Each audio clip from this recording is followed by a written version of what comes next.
white working class is no better. The GOP sells out the workers in this country. But guess what? At the same time, you would have the white working class trade their homeland for handouts. This land is our land! This land is our land! This land is our land! This land is our land! This land is our land! This land is our land! Get out! Hey,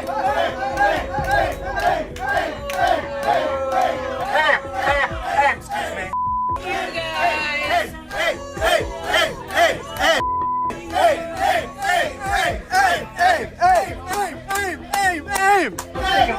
Let's take a moment here. What just happened? Let's process here just for a few seconds. I know this is the first time I've seen that. There was this remarkable moment of bravery where people in the crowd just started standing up and pushing back, and people of all ages and backgrounds started booing, and after about 5 minutes they left.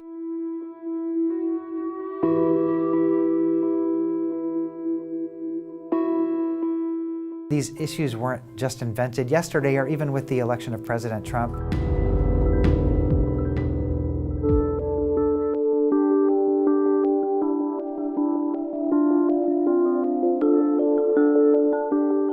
(1915 to 1918). That's the last time that white men have had a 3-year drop in lifespan the way they're seeing it now. The reason we're seeing shortened lifespans is in part about addiction and part about economics, but it's also about particular health policies. It's almost like an epidemic, or what economists have called deaths of despair.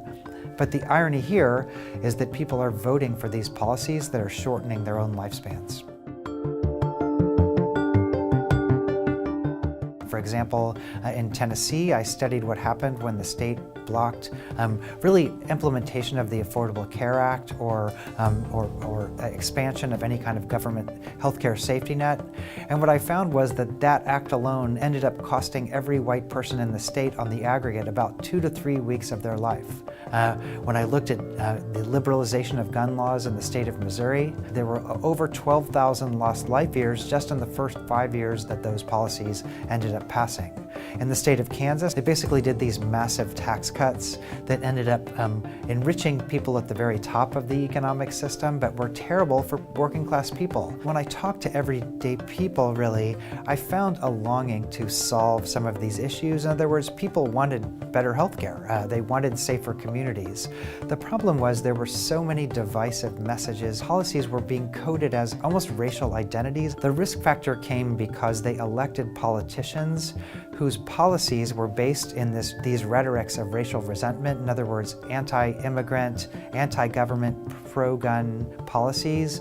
And when those policies became what dictated the policies of particular states, everybody's health suffered regardless of whether they themselves were racist or not. The minute that working class conservative voters start realizing that these policies are killing them and asking for better policies from their leaders, that's the moment that things begin to change.